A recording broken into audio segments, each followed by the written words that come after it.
Hello viewers, a very good afternoon. Welcome to our FB live session. And today we have an interesting topic which many of us don't know if at all we are facing the problem. So what is our topic for today? Are you facing any stress or anxiety issues? This is the commonest question everybody will encounter, and they feel that no, I don't have any stress, no, I don't have any anxiety issues or behavioral issues or be it any other such disorder or discomfort, because they don't know what is the stress that they are going through. And so today with us we have Dr. Namita Singh ma'am, who is a neuropsychologist at Apollo Hospitals, Jubilee, Hyderabad. So ma'am is here today to resolve all our doubts related to stress, anxiety, behavioral issues, anger management and many other things. Welcome ma'am, welcome to our FB live session. And so dear audience, if at all you have any doubts, just leave them in the comment section and we will be taking them during the live session. Ma'am, welcome to our session ma'am. And ma'am, as we are talking about stress and anxiety, could you first brief our audience what is this actually about? Good afternoon to all. Namaste. Stress and anxiety are commonly used words which are thrown around in our daily routine life regularly by small, old, young and illiterate, non-illiterate people. Stress is a common phenomena or situation faced by us in day-to-day life, right from finding a cab to reach work, not getting water in your tap, or having some health issues which are minor or chronic, life-threatening situations.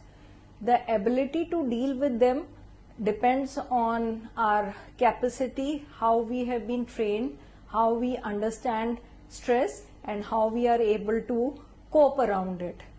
Anxiety is a common situation which currently all of us are facing, but otherwise in simpler word, it is an uncanny feeling inside which many of us feel about that something is not right, something is going to go wrong, something is not happening the right way which I want to, and something is fearful inside me. So these are the commonly situations which again we feel. Anxiety, for example, if somebody is going to have an interview for the first job, there will be some anxiety, and that's a normal feeling. But in spite of knowing that a threatening fire is looming in behind my back and I'm sitting in the room and enjoying my alcohol, is devastating anxiety. So again, going in today's context, because of the change situation which all of us are facing all over the world, there's a very high rise of anxiety symptoms in people otherwise we've been adjusting and coping well into day-to-day life. Human beings, even other animals, when they are put into threatening situation, it's our brain system to put us on alert, which can result into different physical, psychological or emotional symptoms, like somebody may feel palpitation, sweaty hands, dryness of mouth, trembling feeling, chills, numbness in the limbs, unable to sleep. These are common symptoms, physiological symptoms of anxiety. Not able to concentrate, having difficulty with mood regulation, having sudden increase in irritability, eating too much, too less, sleeping too much, not getting sleep at all, having difficulty to maintain regular routines can be symptoms of anxiety. But anxiety also underlies in very many mental health conditions. So this is a broad spectrum regulation which I am mentioning, but it also depends and varies from individual to individual. Thank you so much ma'am. And ma'am, how does one identify that he himself or the other person is having a mental illness or some other disorders, like as you were mentioning, anxiety, stress and all? So what are the signs and symptoms that we can identify? So there are, again, as in any disorder or health condition, different kind of symptomatology presentation, but I will start with the very basic. Not able to concentrate for longer durations, having disruptive emotional high and lows, There are people who don't come out of their rooms in hostels for weeks together. That is an indication that the person is in low mood. But if that same person is really doing some very big research and doing a concentrative work to finish project, it is not disruptive. But then there can be again maladjustment, maladaptive behaviors, distortion in thought process. An individual, when having fragmented thought process, having personality breakdown, feeling somebody is constantly threatening me, feeling somebody is planning against me, these are higher level of thought disruption. Feeling fearful continuously without any actual reason. There may be somatization, that there is no physical reason for any pain, but the person or individual feels chronic pain. These are different symptoms.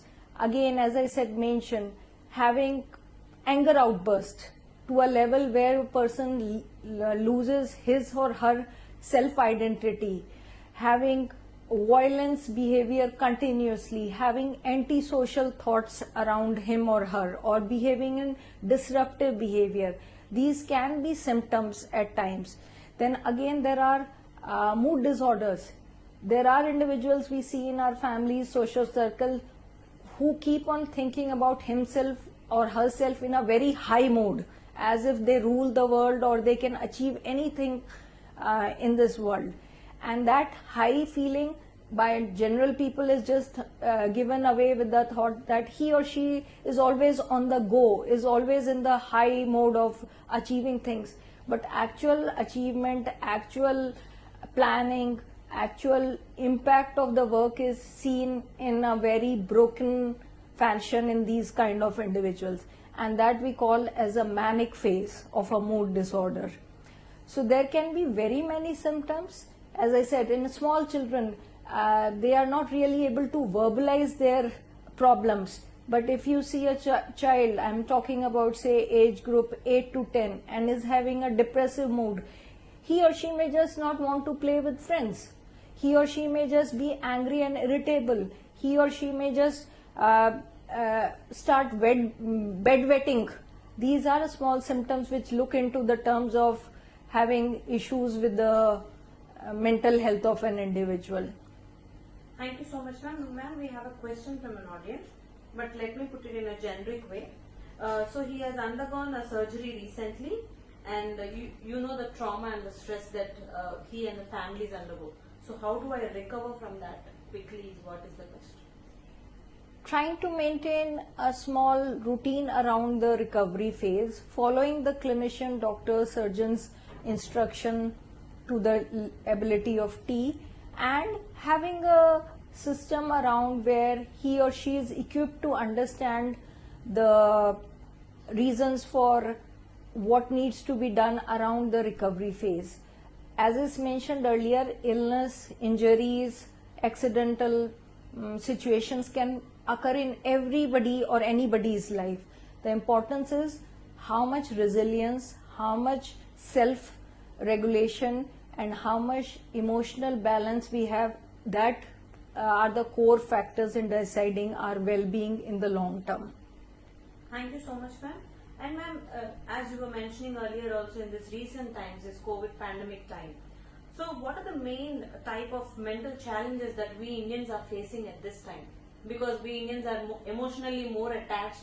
We have our own traditions and our own, what do we say that? We restrict ourselves with all our customs and traditions. So everybody is in that stress. So please elaborate a bit.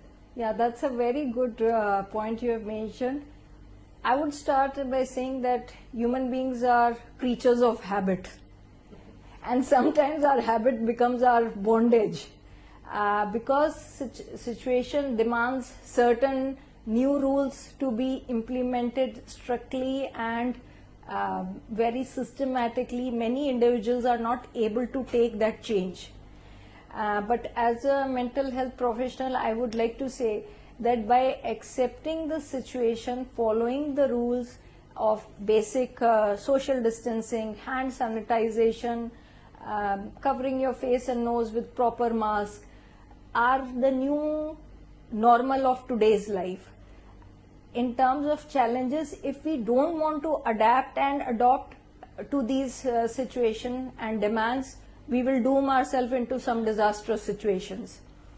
So importance is that when we know that there is a global impact of this pandemic in terms of our social life, our physical activities, as I will give example of children going to school, people going to office or having regular religious ceremonies or social gatherings.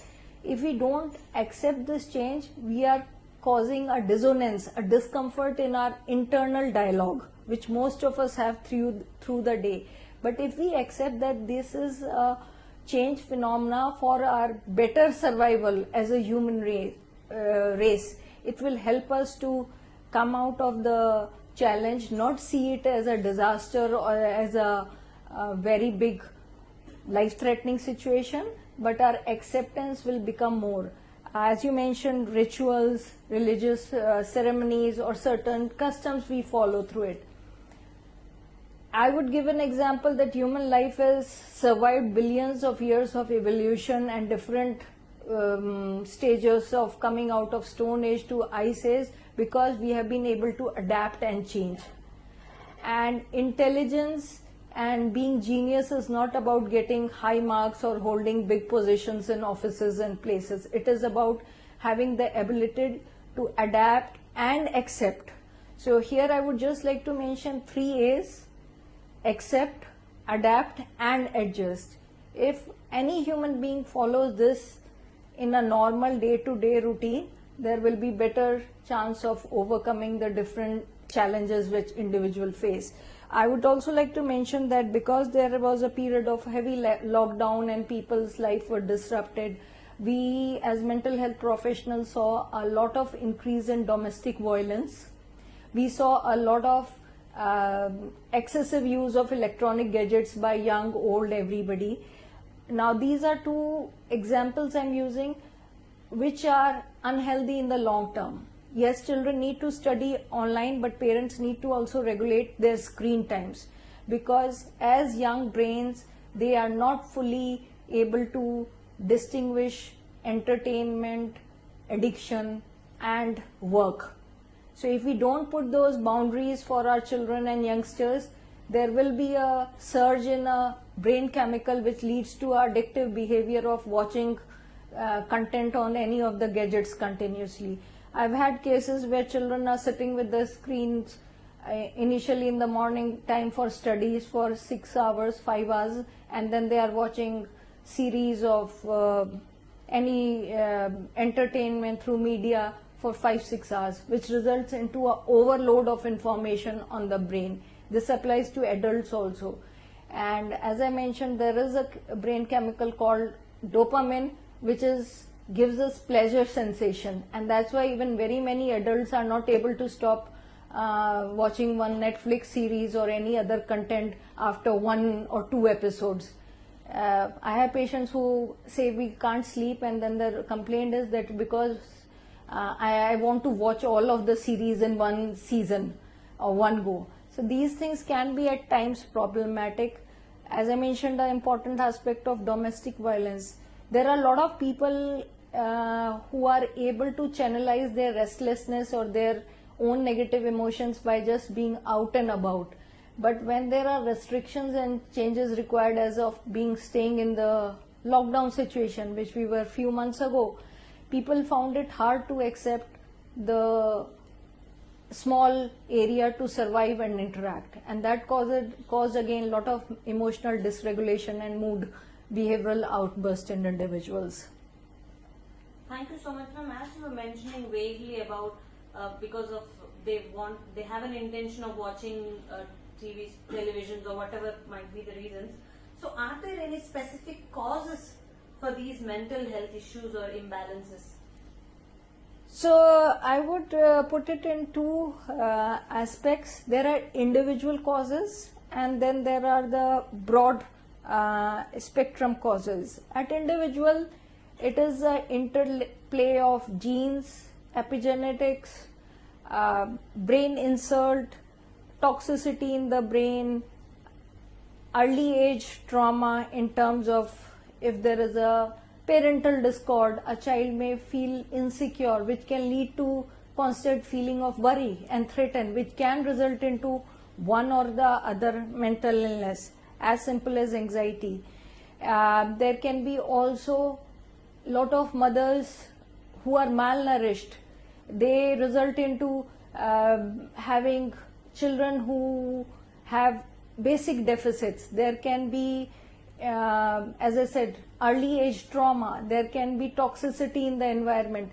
Many times women are drinking or abusing drugs while carrying a fetus, a baby, which can result into brain morphology, basic structure getting disrupted, can be a causative factor.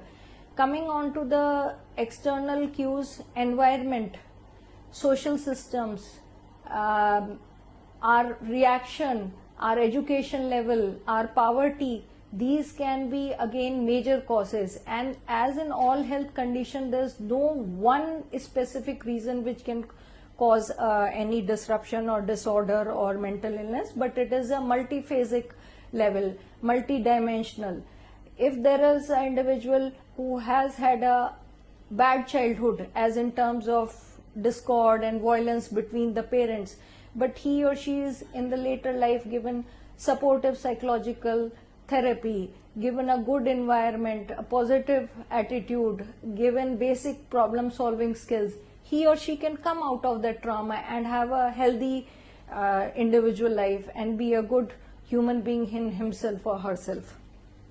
Thank you so much, ma'am. And let me ask you a common question, ma'am, which nowadays all the mothers and family members are facing that.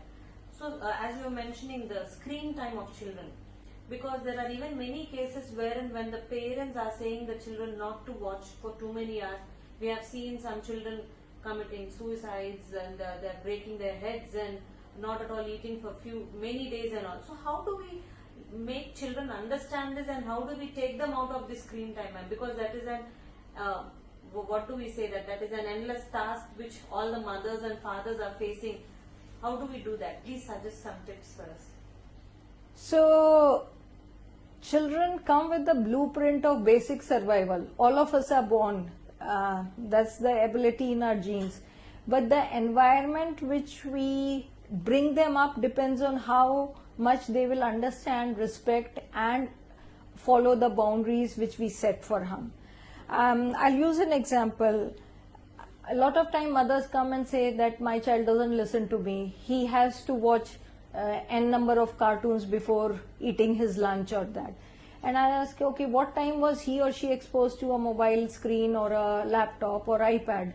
And they would very calmly and casually say, oh, when he was 1.5 years old, not even walking properly, to make him sit in front of any device, any gadget, and for me to finish work, I used to play rhymes or give them some cartoon content.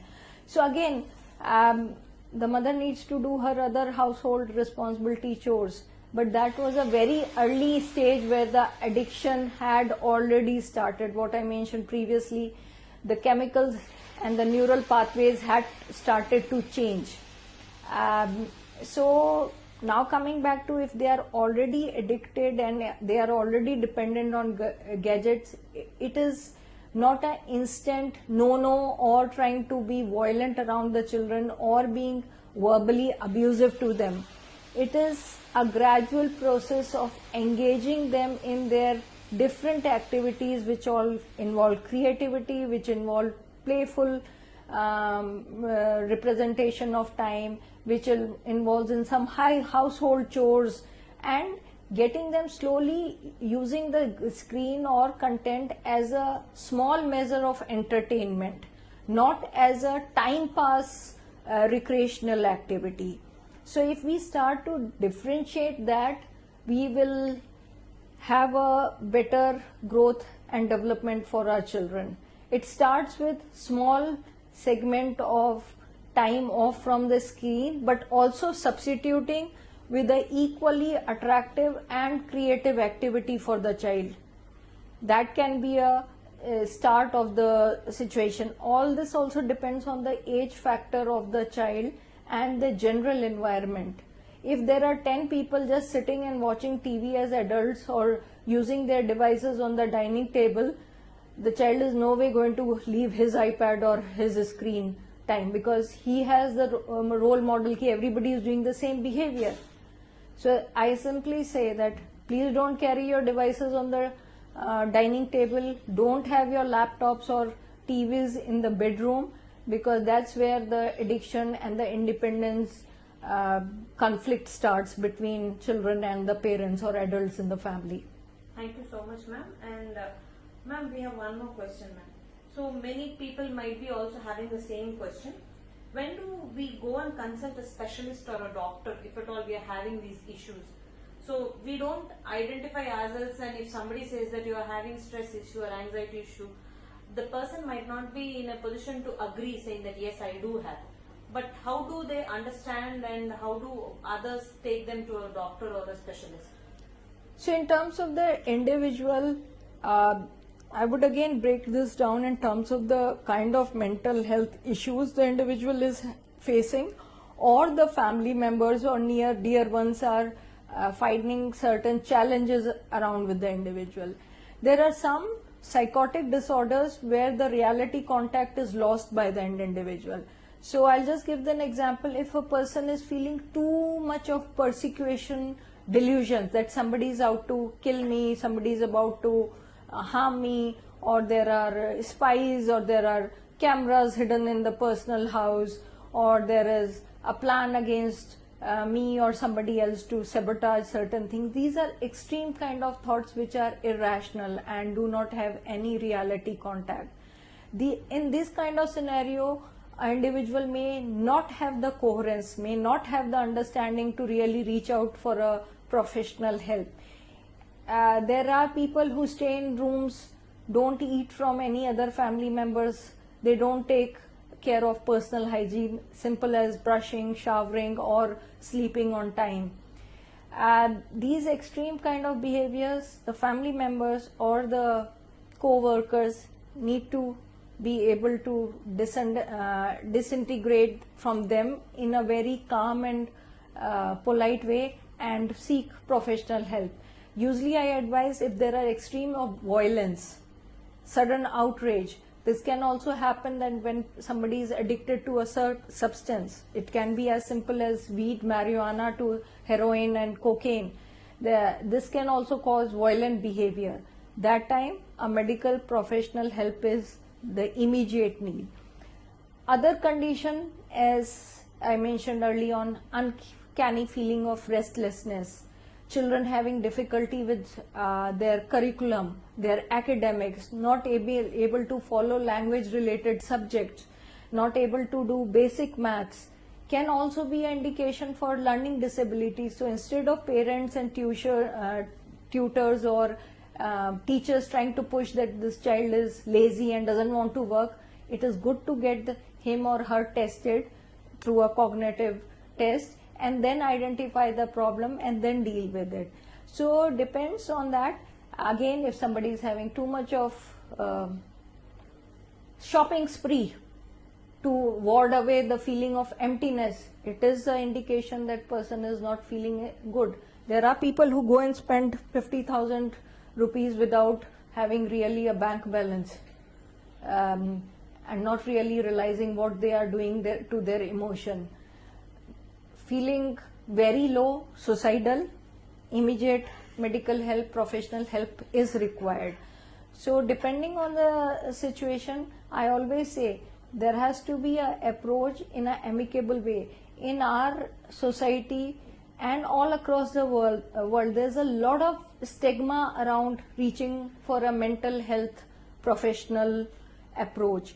But I always say a stitch in time saves nine. If a person is given a proper care and attention and professional advice, he, she and the environment, the family, the work, colleagues, everybody is at comfort. One person who is in a mental state of any disorder or distress or major adjustment issue can cause disruption to at least 10 persons around him, which causes lot of unhappiness and anxiety in the social environment. So it is our personal responsibility and it is our collective responsibility that we help each other instead of stigmatizing and putting the person into brackets as he or she is mad or has lost it all. There are elderly people who have memory issues, but many of us just don't bother about it. That can be an indication of early stage of dementia, memory loss. So instead of naming and putting frames around the elderly person, it is important to seek a medical help and get a rehabilitation plan for the individual. Thank you so much, ma'am. And as you were mentioning that all these stigma points and all these causes or whatever might be the leading causes for people, a person landing into these mental issues, I think that as you have suggested, seeking medical help in time will save a lot of even life for them, and they going into trauma and even taking their family members into such trauma things. Thank you so much, ma'am, for enlightening us. And dear audience, if at all you have any other more doubts, you can still leave them in the comment section. If not, you can even book an appointment with Dr. Namita, ma'am, and you can come and seek medical help. And ma'am is also available online also as well, so you can even take an online consultations as well. Thank you so much, ma'am, for joining us and enlightening us about stress and anxiety and other such issues. And I hope all our audience have also benefited from this session. Yeah, I would just like to say thank you for listening in. I also say as a concluding remark that this is the only life we know about. So make the best of it. Yesterday what you can't do and tomorrow what you can't do. Those are the only 2 days in life where we are not in control. Rest of everything, if we have a balanced approach, if we look things in an optimistic way, there is a solution to every problem in the earth. All the best, stay safe and keep smiling. That adds value to your life. Thank you so much, ma'am. And dear audience, we are getting repeated questions. Already these questions have been answered by Dr. Namita, ma'am. So once the session is over, you can just rewind the session and you will find the answers. Thank you so much, ma'am. And thank you, dear audience. Don't forget to wear your mask. Don't forget to sanitize or wash your hands frequently and maintain social distancing. Thank you and stay safe.